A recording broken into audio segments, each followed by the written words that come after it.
Welcome back to my channel. Hope you all are doing well. तो इससे पहले part 1 में हमने एसिड बेस एंड सॉल्ट में पढ़ा था कि एसिड्स क्या होते हैं, बेस क्या होते हैं और सॉल्ट्स हम किसे कहते हैं। तो इस वाले टॉपिक पे यानी कि इस वाले जो हमारी वीडियो है उसमें हम न्यूट्रलाइजेशन एंड इंडिकेटर्स के बारे में कुछ बातें जानेंगे। तो ये पार्ट 2 है। अगर आपने पार्ट 1 नहीं देखा है तो आप पार्ट 1 को देख सकते हैं।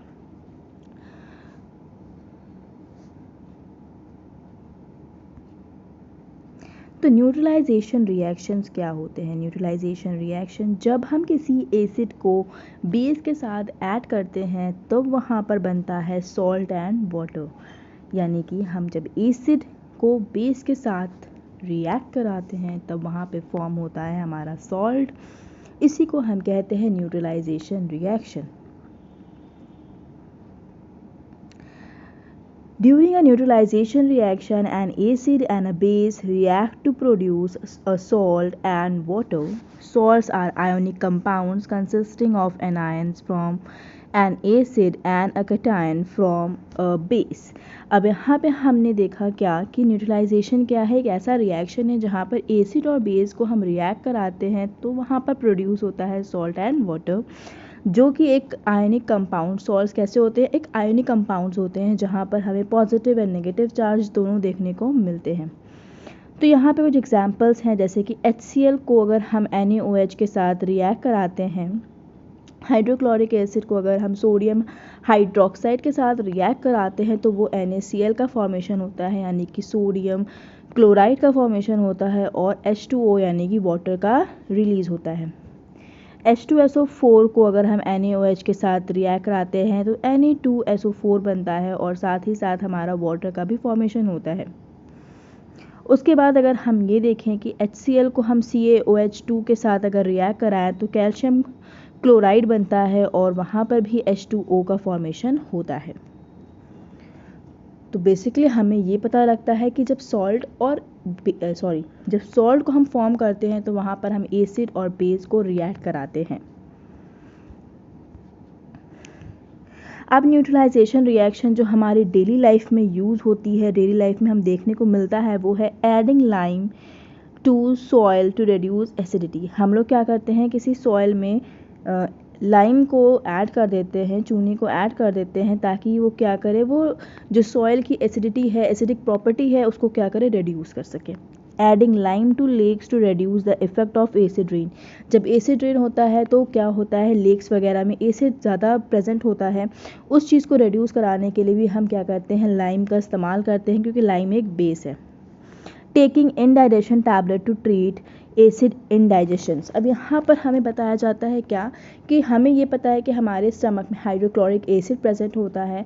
जब हम ज़्यादा ऑयली फूड या कुछ ऐसा कुछ खाते हैं तो वहाँ पर हाइड्रोक्लोरिक एसिड हमारा बढ़ जाता है स्टमक में, जिसकी वजह से हमें एसिडिटी का फील होता है। उस टाइम पे हम मैग्नीशियम हाइड्रोक्साइड या मिल्क ऑफ मैग्नीशिया या एंटा एसिड जिसे आप कहते हैं, उसका इस्तेमाल करते हैं, ताकि हमारा जो एसिड है वो बेस के साथ रिएक्ट करे और हमारी जो एसिडिटी की प्रॉब्लम है उसको कम कर दे। Using toothpaste to cancel mouth acidity. जब हमारे माउथ में कोई एसिडिटी होती है तो उस टाइम पे हम टूथपेस्ट का इस्तेमाल करते हैं। उससे भी क्या होता है, टूथपेस्ट एक बेस है जिसकी वजह से न्यूट्रलाइजेशन देखने को मिलता है। Acid rain damaging building and carbonate rocks. अब जो एसिड रेन है वो क्या करती है, डैमेज कर देती है किसको, बिल्डिंग्स को और रॉक्स को। Acid rain damaging metal items और कार्स। जैसे ही बहुत अगर एसिड रेन हो रही है तो हमको पता है कि एसिड रेन से हमारे जो मेटल के भी चीज़ें हैं वो कैसी हो जाती हैं, डैमेज हो जाती हैं। Indicators of acid and base. अब यहाँ पर हमें ये चीज़ पता करने के लिए, अब हर एक चीज़ को तो हम टेस्ट करके नहीं पता कर सकते कि क्या हमारा एसिड है, क्या हमारा बेस है, तो वहाँ पर हम इन्हें पता करने के लिए इंडिकेटर का इस्तेमाल करते हैं। इंडिकेटर हमें बताता है कि कौन सी चीज़ें एसिड हैं, कौन सी चीज़ें बेस हैं। वो अलग अलग टाइप के इंडिकेटर्स होते हैं। यहाँ पे हम 3 टाइप के इंडिकेटर्स के बारे में पढ़ेंगे, जिसमें से पहला है नेचुरल इंडिकेटर, सेकेंड है सिंथेटिक इंडिकेटर और थर्ड है हमारा ऑल्फैक्टरी इंडिकेटर। तो हमारे नेचुरल इंडिकेटर्स के अंदर आता है turmeric and litmus. Synthetic indicators के अंदर हम 2 पढ़ते हैं मोस्टली, मेथिल ऑरेंज और फेनोप्थिलीन। और ऑल फैक्ट्री में हमारा अनियन हो गया, वैनिला हो गया, ये सारी चीज़ें हमारी जो है वो ऑल फैक्ट्री में आ जाती है। जहाँ पर हम स्मेल के थ्रू किसी चीज़ को बताते हैं तो वो हमारी ऑल फैक्ट्री होती है।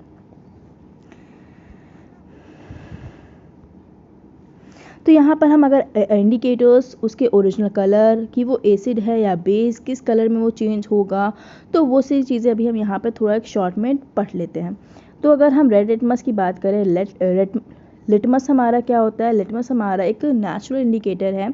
अगर रेड लिटमस की बात करी जाए तो उसका ओरिजिनल कलर रेड होता है। जब वो एसिड से रिएक्ट कराते हैं तो उसमें कोई चेंज नहीं आता, जबकि बेस के साथ वो ब्लू टर्न कर देता है। अगर हम रेड लिटमस पेपर के ऊपर बेस कोई ड्रॉप्स को ऐड करते हैं तो वहाँ पर वो रेड लिटमस से ब्लू कलर दे देता है।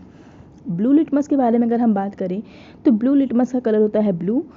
जब हम एसिड के साथ ब्लू लिटमस को रिएक्ट कराते हैं तो वहाँ पे वो रेड कलर में चेंज हो जाता है और बेस के साथ कोई भी चेंज देखने को नहीं मिलता। टर्मरिक का ओरिजिनल कलर होता है येलो। एसिड के साथ उसके अंदर कोई चेंज नहीं होता, वो येलो कलर का ही रह जाता है। लेकिन अगर हम बेस के साथ टर्मरिक को रिएक्ट कराते हैं तो वहाँ पर रेडिश ब्राउन हमें देखने को मिलता है। कभी कभी आपने अगर देखा होगा कि टर्मरिक हमारे अगर दाल के प्रेशर कुकर में अगर आपके यहाँ दाल बनती है तो उसकी लिड पर अगर टर्मरिक लगा रहता है, दाल थोड़ी सी लगी हुई रह जाती है और उसको आप कभी डिटर्जेंट से वॉश करें तो जब आप डिटर्जेंट से वॉश करते होते हैं उस टाइम पे वो जो टर्मरिक होती है, जो वो लिड होती है, उसका कलर चेंज होकर रेड कलर को देखने को मिलने लगता है। Red cabbage juice purple colour का होता है। एसिड के साथ ये रेडिश कलर देता है और बेस के साथ ग्रीनिश येलो कलर देता है। फेनोप्थिलीन जो कि हमारा सिंथेटिक इंडिकेटर था, वो कैसा होता है? उसका ओरिजिनल कलर कलरलेस होता है। एसिड के साथ वो कलरलेस ही रहता है, लेकिन बेस के साथ अगर हम रिएक्ट कराते हैं फेनोप्थिलीन का तो वो पिंक कलर देता है। मेथिल ऑरेंज, उसका ओरिजिनल कलर ऑरेंज होता है। अगर हम एसिड के साथ मेथिल ऑरेंज को रिएक्ट कराते हैं तो वो रेड कलर देता है और अगर हम मेथिल ऑरेंज को बेस के साथ रिएक्ट कराते हैं तो वो येलो कलर शो करता है। अनियन, यहाँ पे हमें कलर तो नहीं पता होता क्योंकि अनियन और वैनिला हमारे क्या हैं? ऑल फैक्ट्री इंडिकेटर है। यहाँ पर हमें स्मेल के थ्रू पता करना होता है। तो अनियन की जो स्मेल होती है वो एसिड के साथ चेंज नहीं होती, बल्कि अनियन की जो स्मेल है वो एसिड के साथ चेंज नहीं होती, जबकि वो बेस के साथ स्मेल जो होती है वो गायब हो जाती है। वेनिला की स्मेल आप लोगों को पता है, वेनिला चीज़ आप लोगों ने बहुत सारी वेनिला केक्स खाए होंगे, आइसक्रीम खाए होंगे, तो वेनिला की बहुत अच्छी सी फ्रेग्रेंस होती है। तो जब एसिड के साथ हम वेनिला को रिएक्ट कराते हैं तो वहाँ पे कोई चेंज हमें देखने को नहीं मिलता, जबकि वेनिला की स्मेल जो है बेस के साथ वैनिश हो जाती है। तो इसी के साथ हमारा जो इंडिकेटर है, यहाँ पर हम लोगों ने डिफरेंट टाइप्स के इंडिकेटर्स के रिएक्शंस भी देख लिए। हमने लिटमस देख लिया, हमने टर्मरिक देख लिया, रेड कैबेज जूस देख लिया। ये सारे हमारे नेचुरल इंडिकेटर थे, जबकि हमारे फेनोप्थिलीन एंड मेथिल ऑरेंज हमारे सिंथेटिक इंडिकेटर्स हैं और अनियन एंड वेनिला हमारे ऑल फैक्ट्री इंडिकेटर्स हैं। होप सो कि आपको थोड़ा बहुत भी हमारी इस वीडियो से हेल्प मिला हो। अगर आपको वीडियो पसंद आई तो do like, share and subscribe और कमेंट करना बिल्कुल भी ना भूलें।